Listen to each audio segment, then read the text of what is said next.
Salut les footeux, j'espère que vous allez bien. Cette semaine, on va revenir aux bases. Un bon gros tacle, là, carotide, en direction de la FIFA, l'UEFA, et un peu globalement toutes les instances foot pro qui ne sont plus occupées qu'à faire de l'argent au détriment du foot et de la beauté de ce sport. On le sait, de toute façon, dès qu'on passe du côté des instances, qu'on est des joueurs, entraîneurs ou les deux, globalement, la veste se retourne, mais instantanément. Avec un genre d'exemple, Arsène Wenger, qui quand il était coach d'Arsenal se plaignait parce qu'il y avait déjà trop de matchs à l'époque, sachant qu'il y en avait moins que maintenant, mais il y a trop de matchs pour ses joueurs, etc. Et maintenant, oui, il propose une petite Coupe du Monde tous les 2 ans. Oui, oui, parce que qui dit plus de compétition, dit plus de ventes de droits télé, ou en tout cas plus souvent. Alors déjà qu'on a cette Ligue des Nations qui ne sert à rien et dont tout le monde se fout royalement, même si je l'accorde, le groupe France, Italie, Belgique, Israël, ça vend du rêve, rien que pour les affiches. Et puis, voilà, c'est des petits matchs amicaux pour se mettre en forme, puisque le trophée ne vaut rien. Faut le rappeler. Alors, imaginez, juste comme ça, donc toutes les années impaires, vous aurez la Coupe Jules Rimet, la Coupe du Monde, et toutes les années paires, des Coupes continentales. Sauf pour la Cannes et la Coupe d'Asie, qui ne font jamais rien comme tout le monde de toute façon, et qui continueront à foutre le bordel et se faire au milieu des championnats.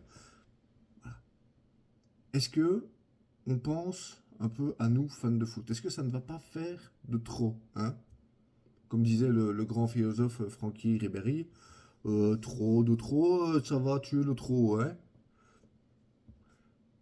Voilà, je ne sais pas. Est-ce que c'est pas la rareté d'une compétition qui crée l'effervescence et l'engouement qu'il y a autour? Vous voyez ce que je veux dire? Est-ce que si on fait trop de Coupes du Monde, du coup, ça va être une compétition comme une autre finalement et il va manquer quelque chose?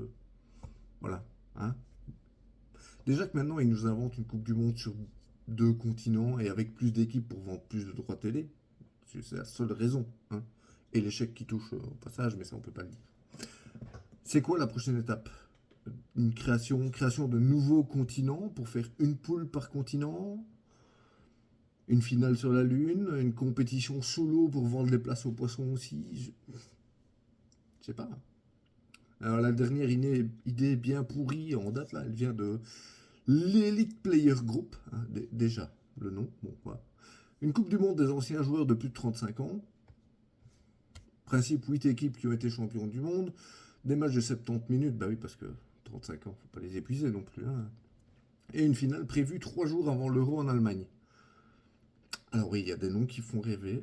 Ok, surtout les nostalgiques comme moi. Henri, De Sailly, Roberto Carlos, Ronaldinho, Totti, Cannavaro, Puyol, Ferdinand et bien d'autres. Mais à part pour faire un remake de la pub Nike dans la cage du bateau, pourquoi Ça fait rêver qui de revoir du Gary sur un terrain? On sait de toute façon que Laurent Blanc mettra plus de buts que lui. Hein Ou le duo d'attaque Ronaldo-Neymar, 350 kilos à eux deux. Ah oui, ils vont bouffer les défenses adverses, ah ouais. Mais littéralement, pas footballistiquement. Non, mais franchement, est-ce que le foot c'était pas mieux sans argent, quand on était petit dans la cour d'école, avec des pulls en guise de poteau, les ballons en plastique qui faisaient ça dans tous les sens, là, les genoux en sang dès qu'on tombait par terre, non. Enfin, de toute façon, il faut pas trop en parler, Ça tombe, la FIFA nous écoute. Ils sont capables d'aller foutre des caméras dans les cours de récré pour vendre les images et faire une coupe des cours de récré. Enfin, sinon, bref, la déclaration de la semaine, elle vient d'Allemagne. Merci Antoine. Et je ne te cite pas parce que j'ai peur que tu m'étripes la prochaine fois qu'on se voit. Le discours, c'est le discours de revoir de Peter Fischer qui quitte la présidence de l'Eintracht Francfort après 24 ans de règne. Mon plus grand désir n'est pas que le club gagne de nouveau la Bundesliga ou la C1. Mon plus grand désir dans la vie est que cette merde de nazisme disparaisse. Ça contraste tellement avec la société foot pognon de l'ère actuelle que je trouvais important de le citer quand même aujourd'hui. Voilà, juste un petit aparté en bref. Sinon, toujours en bref, la victoire sortie de nulle part de la Côte d'Ivoire lors de leur CAN. Il aura donc fallu virer le coach qui ne gagne nulle part. Coucou Monsieur Gasset. Si vous voulez son palmarès, vous n'avez qu'à revoir ma dernière chronique. C'est pas triste. Et un repêchage miraculeux en tant que meilleur troisième de poule, hein, pour porter les éléphants jusqu'à la victoire finale. Au final, bravo à eux, hein. Ils ont eu le mérite d'y croire et ils l'ont bien fait. Sinon, bah, bravo aussi au Qatar qui a remporté la Coupe d'Asie pour la deuxième fois consécutive avec 3 pénaltys en finale. Alors non, je parlerai pas de corruption, non. Je l'ai pensé très fort, oui, mais je l'ai pas dit. Hein.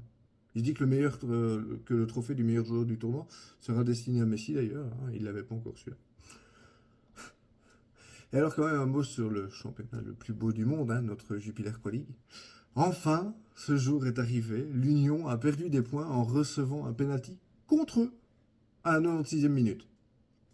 Alors non, bien sûr, je suis pas content que l'Union perde des points. J'en entends déjà ici. Ah, dès qu'on perd des points, c'est votre journée. Non, je m'en fous, en fait. C'est juste le fait que j'ai trouvé hilarant les réactions méga choquées, genre c'est honteux qu'on nous fasse ça. Mais pourtant, en étant objectif, il y a faute. C'est maladroit, je suis d'accord, mais il y a faute. À la limite, le seul débat qu'on pouvait avoir, c'est est-ce que c'est dans le rectangle ou pas? Mais il y a faute. Donc voilà, c'est juste ça m'a fait rire parce que pour une fois c'est contre eux que ça se passe et pas pour eux. Donc ils n'ont pas l'habitude et les voir rager à ce point-là, voilà, ça m'a fait rire. Sinon, bah, toujours à Bruxelles, Claudio Cazzapa n'a pas survécu à la nouvelle défaite du RWDM face à Anvers. Enfin, je dis défaite, on pourrait même parler de branlée, hein, 0-4. Alors qu'il reste que 5 matchs en championnat dans la lutte à la descente, est-ce que la réaction n'arrive pas un peu tardivement pour changer de coach? Alors, voilà, vous me direz votre avis. Hein, c'est sûrement la question aussi qu'on se pose du côté du meilleur club autoproclamé wallon, nos amis Carolo, après la défaite face à un faible mais réaliste Anderlecht. Voilà, Mazou, stop ou encore. Hein. Après, il a fait remonter l'Union en D1, donc s'il descend avec Charleroi, il peut peut-être les faire remonter aussi. À voir, à voir. Mais quand je vois leur défense encore ce week-end, est-ce que ça valait bien la peine de foutre Marc à la poubelle? Voilà, c'est mon avis, de nouveau. Et sinon, bah, Anderlecht, je dis faible, mais ils sont quand même toujours deuxième, hein, donc voilà. Moi aussi, je veux bien être faible et deuxième du championnat. Hein. Mais voilà, je note un vrai coup de cœur pour Vasquez, par contre. Je pense qu'il n'est pas encore à fond, mais il risque de faire vraiment mal quand il sera en plein potentiel, pleine confiance et tout. Je sais pas, il a ce petit truc en plus là. Ouais, je sais pas, on verra. Et sinon, bah, on va terminer par nos rouges, hein, qui ne perdent jamais une semaine pour nous faire rire. Hein. Bon, il y a la victoire ô combien importante face à Louvain, un concurrent direct. Première victoire depuis le mois de novembre. Il la fallait. Et en plus, bah, c'est un but magnifique. Hein. On a tous rêvé au moins une fois dans une carrière de footballeur, même amateur, d'en mettre une pareille. Hein, contrôle poitrine volée pleine lucarne. Tout le monde en rêve. Tout le monde. Ne me dites pas le contraire. Mais non, ce qui est risible, c'est ce qui se passe en interne. Vous savez, petite magouille de transfert et tout ça. Hein, donc là, on a appris que Djenepo aurait raté sa visite médicale quand il est arrivé, mais on l'a quand même signé parce qu'il fallait calmer et faire plaisir aux supporters. Hein. Encore, bah, Hayden, vous savez, celui qui crache sur le club depuis qu'il est retourné chez lui, là. Hein, bah, il avait négocié de retourner 10 jours en Angleterre à chaque trêve internationale, hein, au lieu de rester avec les autres qui sont traînés au club. Déjà rien que ça. Hein. Et alors, il est rentré chez lui pour l'anniversaire de sa fille, ok, mais sans l'accord du club.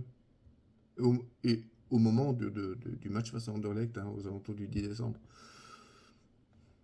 Et puis, il se demande pourquoi la direction est en froid avec lui. Enfin, à un moment, tu cherches, mon gars. Bon, je vous laisse sur ce petit résumé de Dallas. Hein. On en apprendra encore plus, à mon avis, d'ici la semaine prochaine. N'oubliez pas de liker, partager, commenter, enfin, faites tourner l'algorithme, hein, histoire de me remonter un peu. Je vous laisse là-dessus et je vous souhaite une bonne semaine, les amis. Ciao!